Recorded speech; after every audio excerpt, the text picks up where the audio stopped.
Welcome to NBA Top Shot Weekly. Typically, we come on here, we talk about NBA, NFTs, things like that. Today, we have a bit of a special episode with the NFL season kicking off tonight. We wanted to come on here and talk about the upcoming football season. We're going to do a fantasy football mock draft so that we can kind of talk about different players that we like. I'm a huge Bucs fan, as you can tell here, the hat, the jersey. So I'm very excited for tonight. Bucs versus Cowboys. It's going to be a great game. Cowboys. Hey, wow, okay. I'm sensing a side bet here that we may have to do that. That could be interesting. But no, I already wagered a lot of money on the Cowboys, so I don't know if I can really go much further. Yes, I did. I'm not sure that's a smart choice there. I feel like plus nine, and be it. I went with the spread, so it's I'm worried that Dak. I mean, he hasn't been practicing. He hasn't really been able to do a whole lot, so I'm kind of worried that he's going to be not himself. But yeah, it'll be interesting to see. I'm looking at it right now. It looks like, I'm not sure. It's saying the broadcast is not available. So I see some people are watching. Maybe it's working on YouTube and Facebook, but not on Twitter. Let me look into that really quick. Oliver, I know you're a Bears fan. Share your thoughts on share your thoughts on the upcoming Bears season while I try to figure this out. Absolutely. Well, we've decided to start Andy Dalton, which for the mind of me, I can't understand, just based on the fact that Justin Fields is this rookie quarterback that you drafted for a reason. And it looks like Justin Fields is just a better player right now. I mean, if we're just going to go apples to oranges and put, one to the other or whatever the case may be, I don't think this was much of a QB battle in a sense. And so, yeah, I'm a little bit intrigued with what happens. Obviously, it feels like most people think that Justin Fields will start at some point throughout the season, whether it's after week 1 or whether it's after week 4. So I think the Bears have an interesting team. I don't think they're going to be that great, but I do expect their defense to be solid like they usually are. And I expect the offense to progress from last season. So I think David Montgomery is still a really, really good running back that has been kind of overlooked. That's a guy, draft pick wise, I would definitely look at for fantasy drafts. And yeah, I'm excited for the season just because I'm really looking forward to seeing Justin Fields play. But yeah, that offensive line is not great, and that may be part of the reason why they're just prolonging him starting. Good job stalling. We got the links situated. We're good to go. Tweet it out. There's some issue there, but it is fixed now. So again, for people that are just joining in, because some people may not have seen this to start the show off, this is our NFL special. We do have a NBA Top Shot pack to give away at the end of this episode. So stick around for that. At the very end, you can win a Top Shot pack.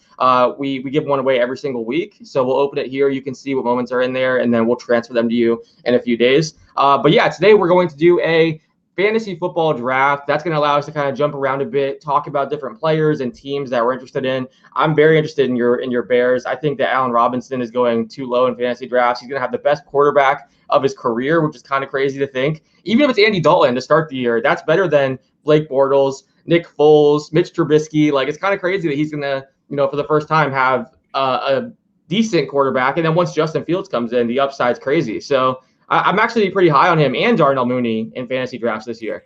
Allen Robinson, listen to this. Allen Robinson has not dropped a pass beyond 20-plus yards downfield since 2016. That's crazy.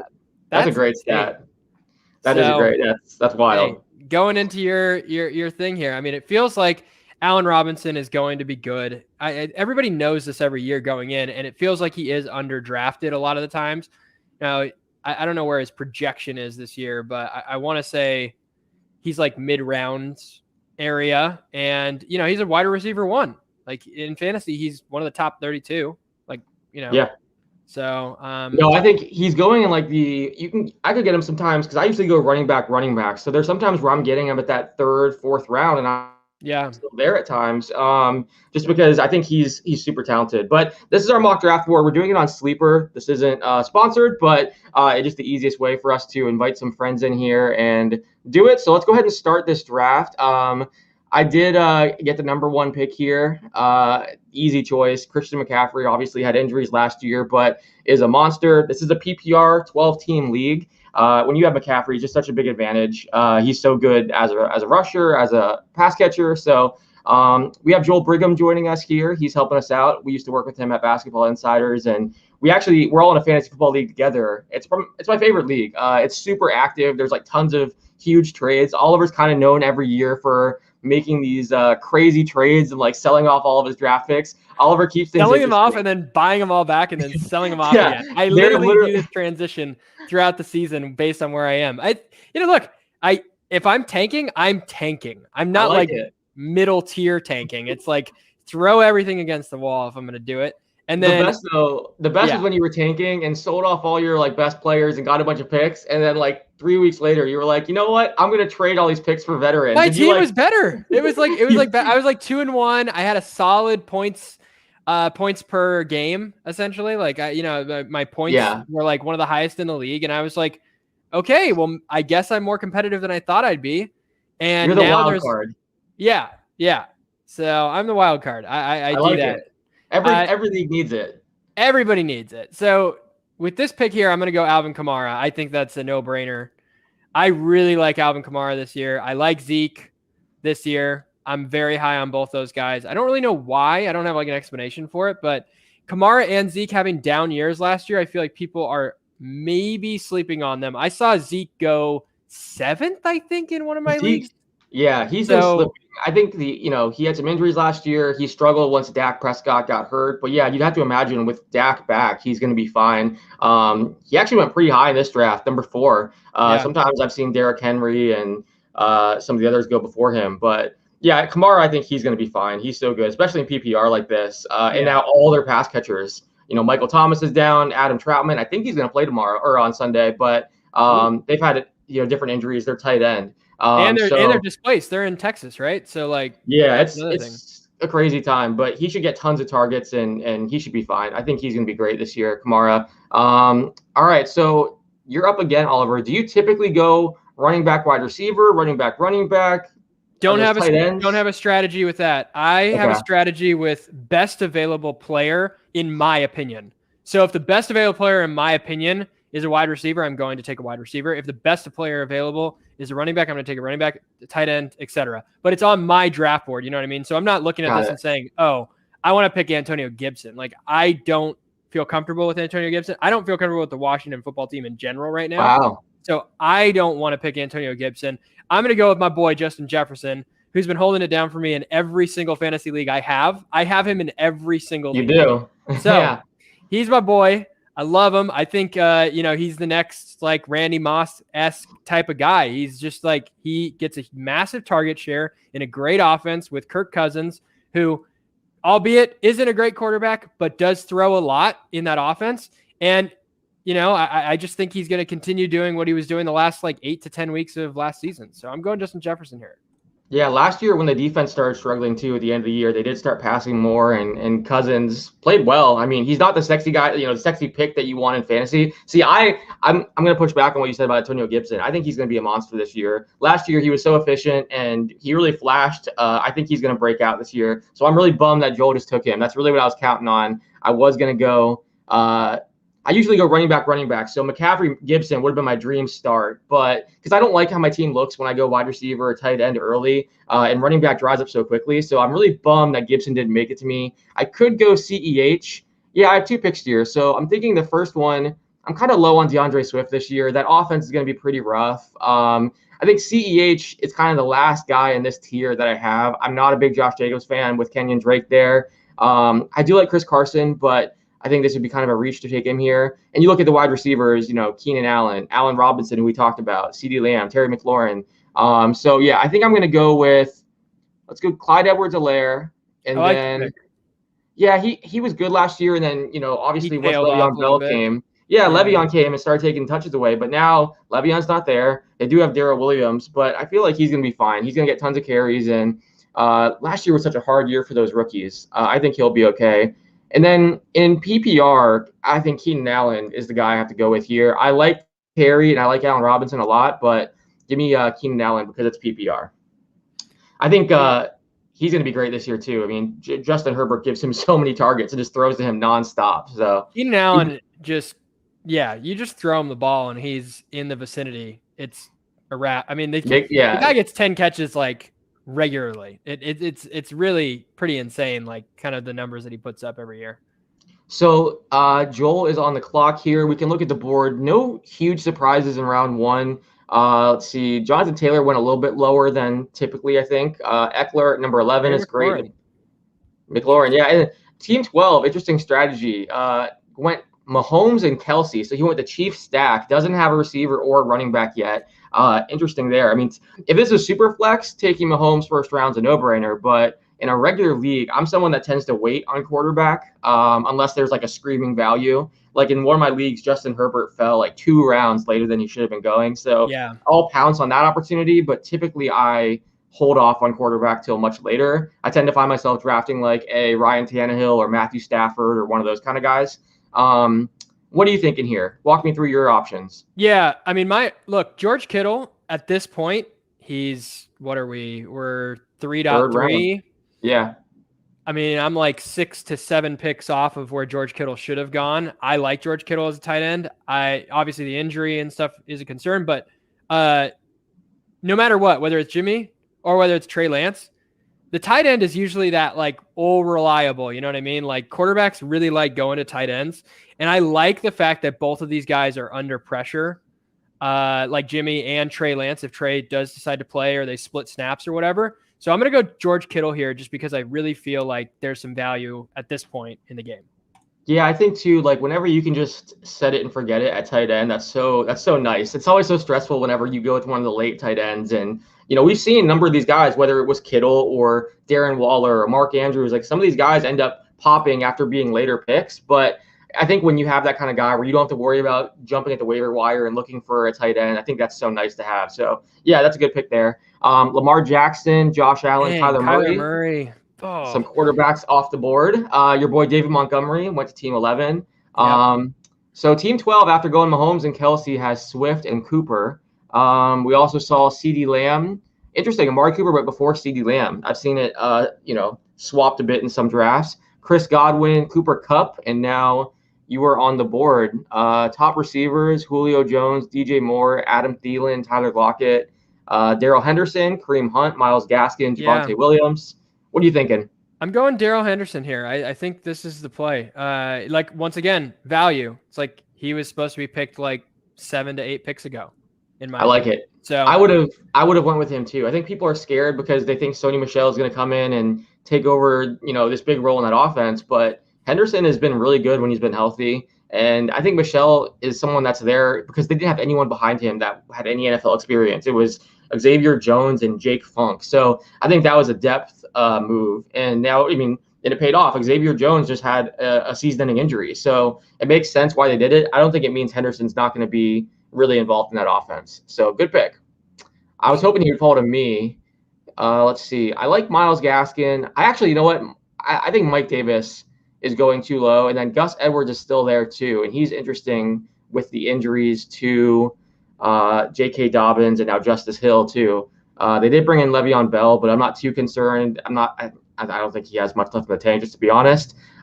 Who's there at wide receiver? I'm surprised DJ Moore is going as low as he is in a lot of these drafts. He's the number 1 wide receiver in Carolina, which granted Carolina has a new kind of offense built around Sam Darnold, but I'm really high on Sam Darnold. I think he's going to be like one of the breakout candidates this year at quarterback. And if you do believe that, then you have to believe that the wide receiver 1 is going to have some impact. And I think DJ Moore has shown that he can be reliable when he has a quarterback that trusts him. I had him last year, and he was very good some weeks, but he was kind of frustrating because he was very boom or bust. So there were like those weeks where he'd have 30 points, then like he'd have some of those dud weeks. But yeah, I think he's very, very, very talented.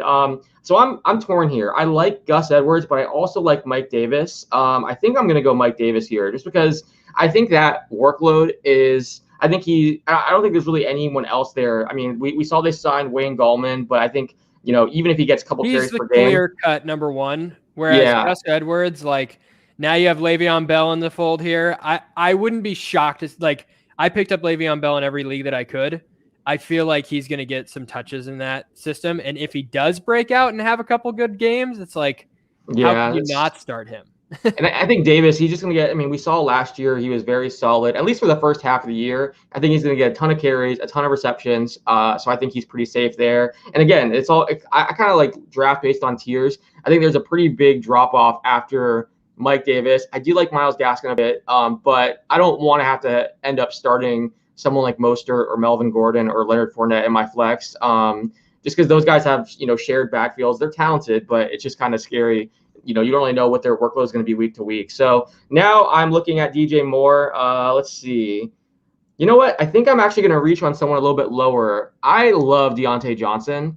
So even though DJ Moore here, it says that he's the higher, rated, he goes earlier. I think Deontay Johnson is going to be my pick. I'm a big fan of his. So give me Deontay Johnson. Interesting. I think he's going to get a ton of targets, and that offense is going to be, kind of what we saw last year before they kind of fell off at the end of the year. I think he's going to be very good this year. I think Juju Smith-Schuster is the guy to look out for in that offense. I know it sounds crazy, but he fell off last year.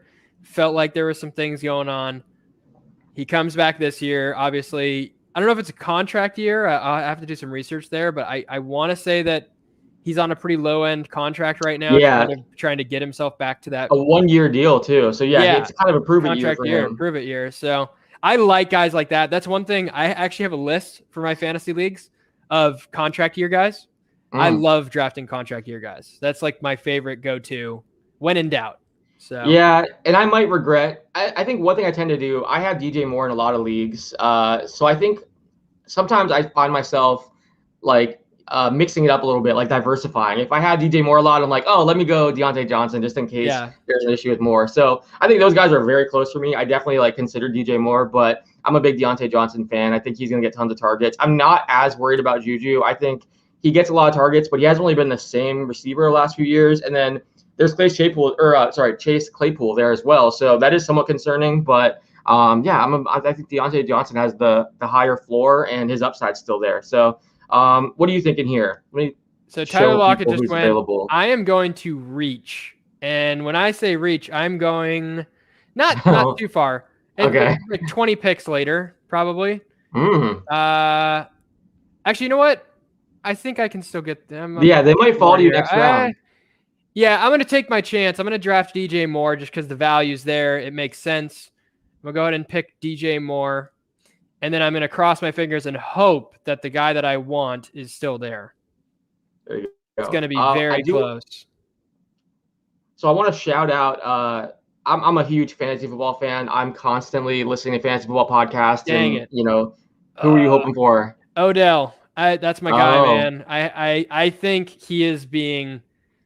I love guys coming off injuries, trying to prove it, trying to get back in shape, like all that stuff. I feel like is hindering him in fantasy drafts right now. He should not be going in the 5th or 6th rounds of these drafts.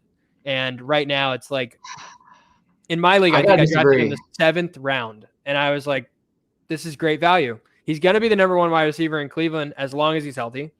And if he returns and he's as strong as everybody talks about and as good as he is and as fit as he is, whatever, I don't find that many other receivers that intriguing. I'll push back on that. I think I'm concerned because he had the injuries last year. It's been a few years since we saw OBJ be OBJ. And then that offense, if he was in a different offense, I think he could have a great bounce back year. But I'm worried because they don't throw a ton. I mean, they're obviously giving the ball to Nick Chubb and Kareem Hunt a lot. And I think he's good. Don't get me wrong. In this range, he could be a value because he's one of the few guys that you can get in this round that have that kind of top 10 upside.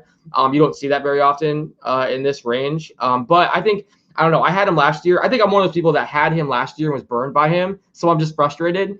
So I'm like, I have him in one league, and it's because he fell to like the 9th round. And I'm like, okay, this is getting ridiculous. I have to take him. But I think a lot of people feel like me. They've had him in other leagues. They've been burned. And they're just like, I'm not having anything to do with that guy. Get him off my team. But if he can bounce back and stay healthy, I mean, even if he's not the OBJ that we saw in New York, I think he could still be very effective for you, especially if he's your wide receiver 2 or 3, depending on your roster construction. Well, I'm going to reach here. I'm going to reach again. I'm going to go with a quarterback, and I'm not going with the GOAT, Tom Brady. I'm going to go with Matthew Stafford. I think that offense is going to be so good. I was really bummed that I couldn't get Robert Woods or Cooper Kupp. I'm high on both of those guys. Love them.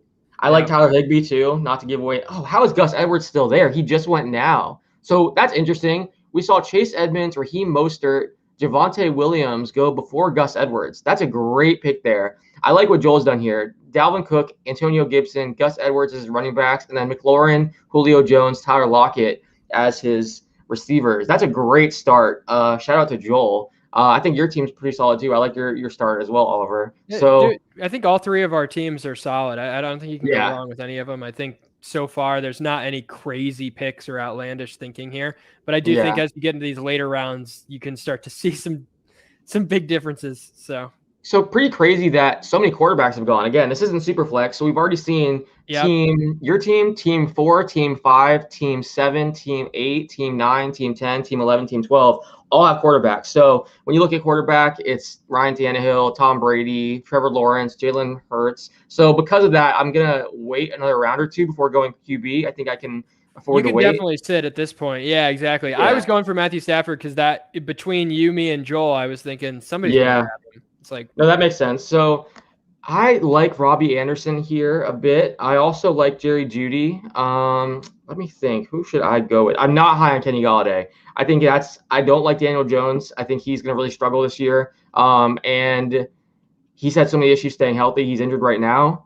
So I am conflicted here. I'm going to go Jerry Jeudy. I think he has the potential to break out. He has tons of upside.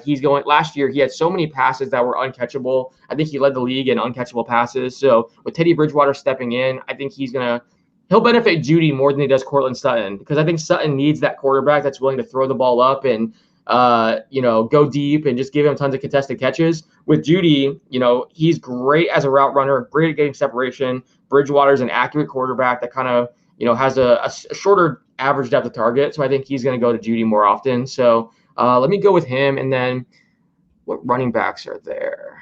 I do like Trey Sermon. I'm intrigued by him, especially one thing I've been doing in some leagues is taking Mike Davis and Trey Sermon, because I think Davis is going to have a great start to the year, and then Sermon in the second half could really emerge once he kind of wins that job over Raheem Mostert. So it kind of guarantees you a solid flex guy for the first half and the second half. That's one thing that I've heard like Kyle Yates and some of the guys at the Fantasy Pros podcast talk about. So I am considering Trey Sermon here. I'm also looking. Let's see. At wide receiver, hold on? Let me just look at the board again here. Maybe I'll actually go with both the guys I was considering. I can wait a little bit. Let me try to go Robbie Anderson here. I think he's going a bit low. You mentioned DJ Moore. Last year, Anderson played really well too, and Sam Darnold's coming in. They have some chemistry. I think Darnold's going to be better away from Adam Gase. So I think he's a pretty safe pick. So let me go Robbie Anderson. I actually don't love this team. It's much different than some of the teams I've been drafting, but I think Joel's team is better than mine for sure. So I don't love it, but we'll keep going here, see how it goes. Yeah, this is now it starts getting interesting. Like, there's definitely some reaches here that I'm looking at, like 20, 30 picks later that I would.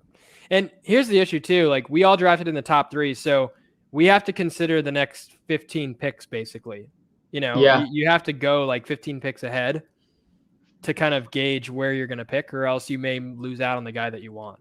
Right. It's harder, if you're in the middle, you can kind of see, okay, can I pick this guy in, 8, 9 picks? But when you have to wait so long, there's so many guys that go off the board, and it's kind of hard to plan ahead. And yeah, I think one thing they always talk about too, like I've heard different analysts say that when you're at the beginning or the end, you're kind of setting trends versus reacting to them. So you can create a run on quarterbacks or a run on wide receivers. Look at that. See, I think Damian Harris is another great pick from Joel. Now with Mac Jones being the quarterback there's tons of goal line opportunities that Cam Newton got last year that Harris could get. I think he's doing a great job in this draft. Joel is. He's got a good pick here. I am looking all over the place. You know what? I love this kid out of on the Colts. I think he has a chance to really be the standout wide receiver 1 on this team for now and for the future, with obviously T.Y. Hilton out. I'm going to go Michael Pittman and reach here for Michael Pittman. Wow. Yeah. I think he has a shot too. I mean, with Hilton out and hopefully like some improved quarterback play there. He was a rookie last year. I think there's Trey Sermon. Dang it. Yeah. I like All the Pittman. running backs. Look at that. Yeah. I don't get the Rob Gronkowski love anymore. You know, I don't get it either. Again, it blows my mind. I'm the biggest Bucks fan, but like OJ Howard is healthy and looking good in the preseason, so it's kind of it's not like he's going to be the only tight end there that's getting catching passes. They also have Cam Brate that they put in sometimes, and yeah, I don't get it either. Like he's available as a free agent in some of the leagues that I'm in, and here you have him going in the 8th round. Yeah, when there's still really good players out there. I don't really understand it either, but I mean, I hope he's great as a Bucks fan, but I'm surprised he went this high. Ronald Jones is a great pick. I'm going to talk about Ronald Jones for a second while you weigh your options. Yeah. Everyone talks about Leonard Fournette as a starter. We saw Fournette went around earlier to team 8 here, but last year Rojo was so much better than Fournette to the point that Fournette was inactive for several games at the end of the season, and then Rojo got injured and got COVID, and that's why Fournette stepped up and had the role that he did in the playoffs. And granted, he was amazing. Lombardi Lenny, like as a Bucks fan, I love that dude. He killed it. But I think this year, we've already seen in preseason games, Rojo is the starter, and now they have Giovanni Bernard taking over that third down role where he's going to be catching passes. I think Rojo is going to get more carries and he's always been really good with those carries. Last year, before his injuries, he was, I think, 3rd or 4th in the league in rushing yards. So I think Rojo's actually going lower than expected or lower than he should. People are acting like Fournette's a starter and the guy to get, but I think Rojo's the guy there that could really have a strong year and surprise people and be a great sleeper. Speaking of sleepers, I'm drafting another receiver here. I'm going to go ahead and draft Corey Davis. I love Corey Davis. He's another one of those guys, like he's a wide receiver 1 on his team. He was very good last year, and he has a rookie quarterback that we don't know who he's going to pick too. I mean, I think that's the big thing here is like the rookie quarterbacks lean to the guys that are vets on teams that have performed well in the past, whether it's the tight end or like the wide receiver 1 typically. And so if you're thinking that, Corey Davis seems like I'm surprised at how low he's been drafted in every league I've been a part of. No, I agree with that. I think Zach Wilson targeted him a ton too in the preseason. Like there was one game where literally every single time Davis ran a route, he threw to him. So I mean, they're already kind of developing a connection. I think Davis is a guy that like should be going earlier in drafts, and he's going to be great this year. So I like that pick a lot. And actually, I would have went Davis when you took Pittman. So it's kind of like you did really, it's like you flip-flop the picks that I would have made. So you got the guy that you could have got last round anyway. So good work there. I'm going to go Laviska Shenault. I think he is going to step in and get so many targets. We saw last year he was kind of that short pass kind of guy. They'd run screens for him and slants, things like that. I think he's going to be fantastic, and I think he's going to get even more work now because Travis Etienne is going to be out for the year. They were kind of going to use Etienne in that pass catcher role and give him a lot of those targets. They don't have a good tight end, so I think Chenault's now going to get even more targets from a rookie quarterback that wants that, target near him. Like Marvin Jones, DJ Chark, those are both more deep threats. I think Trevor Lawrence is going to throw the ball to Shenault a ton, so I like him there. And then we saw now every team, I think, has a QB. Joel went with Ryan Tannehill there. So do I take Jalen Hurts in case one of these? Yeah, you know what? I'm just going to do it. You're not going to do you're not going to do Trevor Lawrence, no? No, like I like Lawrence, but I think Hurts with his rushing upside, that's interesting to me. I could have probably waited another round on QB, but I've seen it happen in some of these drafts when you have to wait that entire, 2 rounds to get back to you. Some of these teams, especially some of the computer drafting teams, start taking backup quarterbacks, and then you're left with, a Baker Mayfield or a Kirk Cousins or someone like that as your starter. So I'd rather just get Jalen Hurts and be good to go. I think he does have upside as a rusher. He has Devontae Smith, who's much better than all the receivers he had last year. So I'm gonna trust him there. You take Zach Moss. I think he's the bona fide, surefire number 1 in Buffalo. I think people talking about Singletary. It reminds me of Darren Sproles a lot when he runs. And for that reason, I think he should be utilized in like a third down back kind of role. Whereas Zach Moss feels like the 1-2-4 back or 4, like the traditional 4 down back. He's a little bit bigger, a little bit beefier. It just seemed like the consistent running from his end felt more of a fit with Buffalo's offense. So I'm going to go Zach Moss. I do like having Singletary and Moss with the handcuff situation just because there is some question marks around like how many touches each of them are going to get. But I really think Zach Moss is above Devin Singletary by quite a ways. Yeah, I heard someone make the argument too that like, they want to protect Josh Allen. He has this huge contract now. Like rather than just running him into, at goal line situations, using him and risking him getting hurt, if you have someone like Zach Moss who can be good in that role, maybe they do give him some more of those goal line carries that would really help him. And yeah, it would not surprise me if Moss really, earns much more carries this year, many more carries with Singletary struggling because we really haven't seen anything from him, unfortunately. Who are you looking at here? This is a tough one because I do want to go quarterback. Obviously, Baker and Justin Fields, I think, are both pretty good quarterbacks as backups. I'm a big believer in having a strong backup. If your starting quarterback goes down and he is elite or one of the top 7 or 8 quarterbacks, you do need somebody to fall back on that isn't on the waiver wire every week. And I hate messing around with my team that much. So for me, I love having backups, especially with this COVID situation. Like, you never know who's going to be missing and who's going to be out last minute. So I've always relied on depth on my teams, and that's why I say like best available is always my go-to. Darnell Mooney's just sitting there though at 117. I know. It's super tempting. I have as a Bears fan, especially. I have 4 wide receivers on my team already though. So for me, I'm going to go ahead and pick Justin Fields just for, obviously the Bear fan in me. Wait, no, I'm not. I auto-picked. Oh, no. I wasted my time. I was explaining. We might be able to undo that. Let me look. I don't know what. It's fine. Leave it. I'm good with Mooney. It's gut check. Let's go. You actually might be able to get Justin Fields here in a second. He took Sony Michel. I'm not taking him. So no worries. You should be okay here. So I mean, Baker or Justin, I think they're both good backup quarterbacks in your fantasy league, and I would pick them or use a pick on them instead of go to the waiver wire to find somebody to replace my starting quarterback.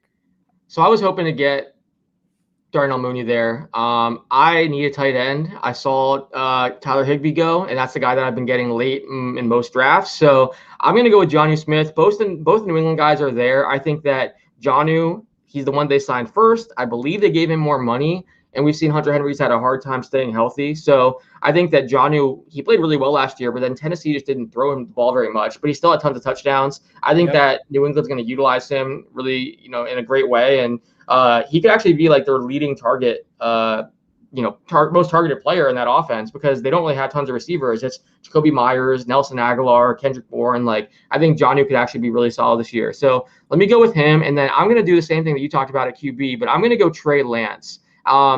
I think Trey Lance is going to be a monster this year. And I think at some point he's going to become, sooner than later, the starting quarterback. And again, shout out to Kyle Yates and everyone at the Fantasy Pros podcast. I've listened to them a ton. They've kind of talked about this strategy where go with wait on quarterback, go with someone like a Jalen Hurts or a Ryan Tannehill. And then if Trey Lance becomes the starter in week 5, he has the rushing upside and the talent, the potential to become a top 10 type fantasy QB right away. So you kind of grab that. I'm on an auto pick somehow. Did it not give you Justin Fields again? Yeah. It went Callaway. Okay, hold on. Let's pause this and you can look at that. Hold on. Luckily, Justin Fields got back to you. He didn't. Never but mind. I was gonna draft Baker Mayfield, but what's weird is it turned me on auto pick. I don't know if I've just been like idle for. Okay, hold on. Let's pause this. Let's see. How do you turn off auto pick? Do you see this right here? I turned it off. I turned it off so now. It should be good now. But for whatever reason, I think it was just idle for too long or something, and it just. Oh, weird. Yeah. Okay. Very good. Yeah. Go ahead. No intention of drafting Callaway. Well. Too late now. All right. That's the good thing about this being a mock draft, Exactly. So in this instance, I would have had Baker Mayfield there. That would have been my backup quarterback. That would have been where we went. And then this pick, I may as well use on a quarterback at this point. Actually, you know what? No, I'm not going to use it on a quarterback. There's tons available. I'm going to go backup tight end. I'm going to go Austin Hooper out of Cleveland. I think Cleveland is going to be a Super Bowl contender. And if they are going to be, Austin Hooper needs to be in the fold. Odell Beckham needs to be in the fold. All these guys their offense has to be elite, like top 5 in the NFL. And if that's the case, I think that they have a really good shot at making the Super Bowl. See, I'm just so worried about Baker, about Hooper, about OBJ because of their rushing. I feel like they run the ball so much with Chubb and Hunt that they don't pass the ball a ton. They have a good defense, so like they can just lean on that running game. I hope that they pass the ball more because I do have Baker in one of the leagues that we're in, but I don't know, that it just worries me because we've seen that they prefer it, to throw the ball like 20 times. Like it seems like they really just want to run the ball as much as they can. But if they do kind of let Baker pass the ball a bit more, I could see that those picks paying off. Let's see. In this range, I tend to go after the younger, high upside type guys. So I'm set at QB. I think I'm okay at tight end. Maybe later on I grab, someone else. But Rashad Bateman was a favorite of mine before he got injured. I'm going to go Terrace Marshall. I'm a big fan of his. I think he could be interesting. And I also have Robbie Anderson. So, I mean, maybe between the two of those guys, one of them should emerge as, a key player for me. And then I liked Rondale Moore, but he just went right before me. Again, I love what Joel's doing in this draft. He's doing well. Let me see. I like Ramondre Stevenson a lot, but I only have 3 running backs too. So let me go Ramondre Stevenson. I think, and Chuba Hubbard went, which sucks because he's my handcuff for CMC. But Stevenson, I think he's going to have a significant role this year. He looked great in the preseason. One of the reasons why they traded Sony Michel. So I'm going to go with him. You're up. Oh, it's getting tough now. It's getting tough. I do need a backup quarterback. I'm not that concerned with it. You know who I'm going to pick? Bryan Edwards. I'm a real big believer in Bryan Edwards. I think he can be a great receiver in fantasy. I think he could be the number one. But I think depending on how Ruggs does and everything else. But yeah, I like Bryan Edwards in that slot or pick. Yeah, I think he's that's our last pick, wasn't it? Huh. All right. So go ahead. We can run through our teams here. My quarterback is Jalen Hurts. I got Trey Lance as my backup. My running backs are Christian McCaffrey, Clyde Edwards-Helaire. My starting receivers are Keenan Allen, Deontay Johnson, Jerry Jeudy. Then I got Robbie Anderson, Laviska Shenault, and Terrace Marshall on my bench. My flex is probably going to be Mike Davis. And then I have Ramondre Stevenson as a backup running back. Well, I'm really glad I drafted him then because I only had 3 running backs at that point. So not my best draft. I don't love it. One of the things I've found that's kind of hard about drafting number 1 is by the time it gets back to you, a lot of those receivers are off the board. If I could do it again, I might have passed on Mike Davis and taken one of these other receivers like a DJ Moore or a Tyler Lockett, and maybe the following round go with Gus Edwards if he was there. So not too bad, but let's go ahead and run through your team. Yeah, so Kamara, obviously. Justin Jefferson, I think those are two of the best in fantasy. George Kittle, look, I had to take him. It's like one of those things. It's like 8 picks, 9 picks goes by, and he's still sitting there. It just seemed like I had to pick him. So I like the pick. I'm not like overjoyed by it, but it felt like the obvious choice. Darrell Henderson, DJ Moore, solid. Pretty satisfied there. Starting quarterback, Matthew Stafford. Looks like my starting lineup right now as it stands is Matthew Stafford, Alvin Kamara, Darrell Henderson, Justin Jefferson, DJ Moore, Michael Pittman, George Kittle, and then I have Corey Davis in the flex position. However, I may swap Zach Moss and Corey Davis depending on the situation here. So, yeah, I like Kamara and Henderson as your backfield. Again, I think Henderson's going to surprise some people. I like Kittle. Again, having a set it and forget it tight end is great. Your receivers are very good. Jefferson, Moore, Davis is one of my favorites as far as like sleepers. And then Darnell Mooney's a guy I've been trying to get everywhere.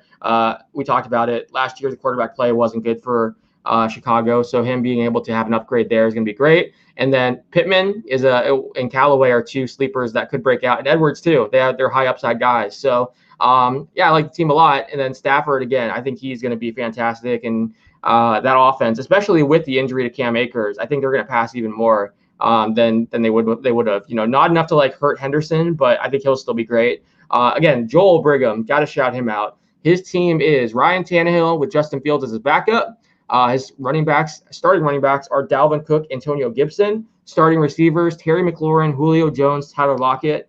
He's got Gus Edwards or Damian Harris in his flex. He also has Sony Michel, just in case he breaks out or takes over that role or Henderson gets hurt. And then he has Tyler Boyd and Rondale Moore and Gerald Everett as a starting tight end. So, a bit weak at tight end, but Everett could surprise some people in that offense. A lot of high upside guys. I love his team. I wish I had Joel's team looking at it right now. Like Gibson right there in the second round is a steal, in my opinion.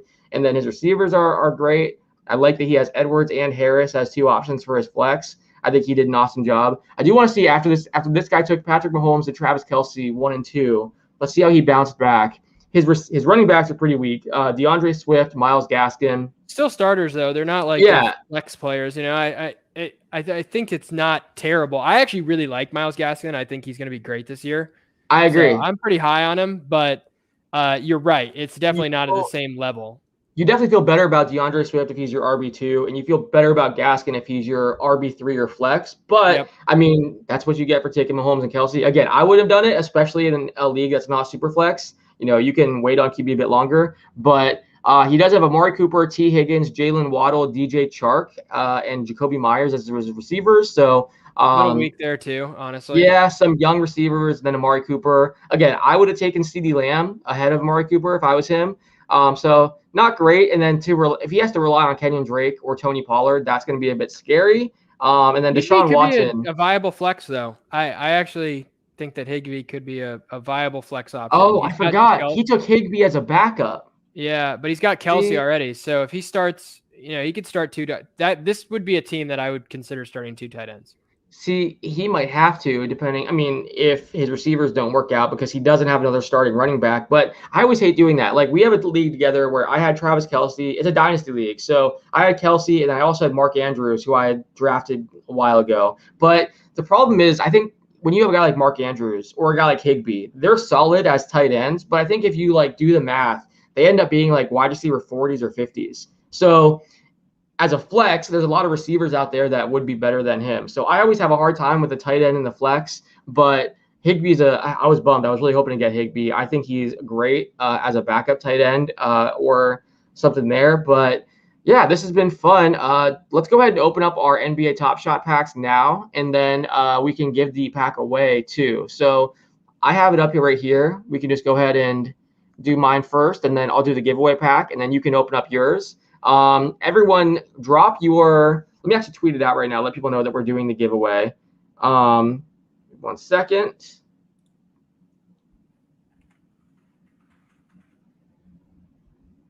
You want to do the retweet one for this? Oh yeah, let's do that. Good call. So you have to, if you guys want to enter, retweet our tweet with the show in it, and we'll pick one of the winners to give the Top Shot pack to. We can pick it in 24 hours. How's that sound, Oliver? Okay, great. So then we can just go ahead and open it, and then everyone can enter by retweeting. So, all right, let's see what we got here. This is my pack, and then the next pack will be the giveaway pack. So,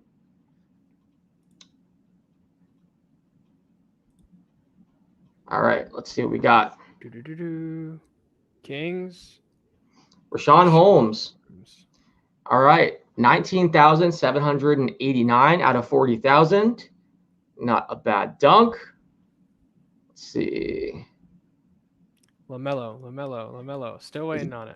Carmelo Anthony, 10,542 out of 35,000. The newest Los Angeles Laker. Such a prototypical. What do you do in that moment? That's tough. You don't do anything. You just you stay mellow. All right, and then let's see what we got last here. Brooklyn. Kyrie. Nice. 22,546 out of 40,000. Beautiful. Sauce. Look at the sauce. Woo. He's so good. Yikes. I love it. Steady? Yeah, it's awesome. All right. I need to get this ready, so let's actually have you open up your pack now, and then I'm gonna get the other pack ready. I gotta go log into the other account. There. Can you see that? Let's see. Yes, let me add it now. All right. All right, here we go.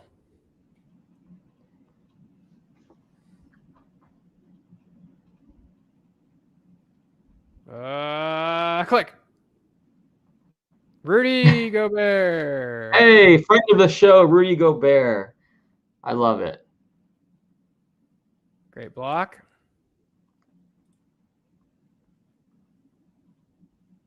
Oh, Campazzo. Interesting. Ooh, that is a nasty assist. Oh, man. That's just filthy. Filthy. I like that. I could watch that over and over. Clippers. Batum. I remember this moment getting up to like $40 or $50, I think, during the playoffs when Batum was going off. Oh, yeah? Yeah. First moments were fun to collect during the playoffs. That was an interesting time. Nice. All right. Not too bad. All right, so that tweet is up now. All right, so go to my Twitter account at Alex Kennedy NBA, and if you retweet this, then you are entered. So we will pick someone in 24 hours to give this pack to. And now let's open up the pack so we can show you guys what you're entering to win. Okay, this is the giveaway pack. So one of you guys will win this. Just go retweet that, and we'll pick the winner. Let's see what you would win. Start in the middle, as always. OKC Dunk. 5555. Look at this. Oh, nice. Let's see. It is Spee, and 5,555 out of 40,000. Just a cool cereal. I don't. Yeah, I'm not yeah. saying it has any more. I was trying to see if there was significance, but yeah, it is pretty cool. Okay, we got a Warriors layup. Mulder, 9,232 out of 40,000. Solid cereals so far. Yeah, everything under 10,000. We'll take it. All right, and then last moment, let's get something big here for the giveaway. Oh, Lakers dunk. Anthony Davis, nice one. Oh, we'll take it. Anthony Davis. You get excited when you see that Lakers logo, but 30,417 out of 35,000. Yeah, there you go. LeBron assist to AD. So not too shabby. Again, make sure you guys go over to the @AlexKennedyNBA Twitter account and retweet that tweet, and you'll be entered to win this pack, and we'll transfer it over in 7 days. So we appreciate everyone watching. Enjoy tonight's NFL kickoff. Thank you guys for hanging out with us. Go Cowboys! Next week, I'm going to come back on here, and I'm going to celebrate the Bucs win. And I will say this. Here's my hot take. They're not just going to win. They're going to win by double digits. So here's the bet. All right, okay. I have a bet. All right, if the Cowboys do end up winning, Oh no. What happened? What's going on here? Gus Edwards just sustained a potentially significant knee injury. Oh, wow. They've had the worst luck with running backs. They've had What did I say about Le'Veon Bell earlier? Oh, boy. And who has Le'Veon Bell in all of our leagues? I'm sorry. I should not be celebrating an injury. I'm just saying I did pick up Le'Veon Bell in my leagues. Like, I think it was as it announced or before. That it really sucks for Gus Edwards, though. This is like the opportunity where running backs get a chance to prove themselves, get a chance to be that number one guy that they've always wanted to be. And Gus has always been behind somebody in Baltimore. Yeah. So Dobbins, Ingram was there. It's really tough, man. It's crazy because they've had the worst luck. J.K. Dobbins, Justice Hill, and now Gus Edwards. They also apparently on the play before, Marcus Peters had a serious injury. It's brutal for them. It said, Ian Rappaport said the Ravens cut their practice short today after Marcus Peters, their cornerback, and running back Gus Edwards sustained potentially significant knee injuries on back-to-back plays. So now J.K. Dobbins, Justice Hill, brutal for the Ravens. But, man, it happened in practice too, right before the game on Sunday. So hopefully he's okay. And, we've seen a few times during the last few weeks, like Adam Troutman, it looked like it was serious, and then now he's going to play in week 1. So hopefully nothing serious. Fingers crossed. But we appreciate you guys hanging out. But sorry, I didn't mean to interrupt. What was your bet idea? Oh, yes. So I was trying to consider what my bet would be. How about this? If the Cowboys cover the spread tonight, Yeah, I think it's a 9-point spread. So I said double digits. Here's the deal. 9-point spread. We'll stick with that. If the Cowboys cover the spread, you will purchase yourself a Cowboy shirt and wear it on the show next week. And if the Bucs cover, then I will purchase a Tampa Bay Bucks shirt and wear it on the show next week. Let's do it, but let's raise the stakes even more. Oh boy. We do that. We wear the other team's shirt, whoever loses. And by the way, I don't need to spend $100 on an NFL jersey. I'm not a jersey person. Just a t-shirt. We don't need much. It's not $25 or whatever. Exactly. Yeah, you don't want to spend $100 on a shirt you're never going to wear again. Exactly. But yeah, so just the shirt. But then the winner gets the other one's Top Shot pack too. So if you win, I'll give you my pack for next week. If my Bucks win, then I get your pack. Okay, and that's the 9-point spread though. We're talking about 9-point spread. Yeah. So we're not talking about the win. If the Cowboys lose by less than 9 points, I win. And if the Bucks win by, well, basically it's double digits. There's no half points. So if the Bucks win by 10 or more, deal. Let's do it. Shake on it. Beautiful. Just a quick update. Adam Schefter said the Ravens fear that Gus Edwards suffered a season-ending ACL injury in today's practice. So, poor guy. That's brutal. Like you said, that's like the opportunity of a lifetime. Everyone, I mean, he was going super high in some of these fantasy drafts, and then now look what happened. So if anyone's watching this on delay, we didn't know what was happening during the draft, and this was before that news broke, but horrible news. Hopefully he gets a second opinion. It looks better, but very tough there. But everyone, enjoy the kickoff tonight. Enjoy Bucks Cowboys. Next week, you're going to see Oliver in a Bucks shirt, and that's going to be fun. So we appreciate everyone watching, and until next time, thanks for hanging out with us. Take care.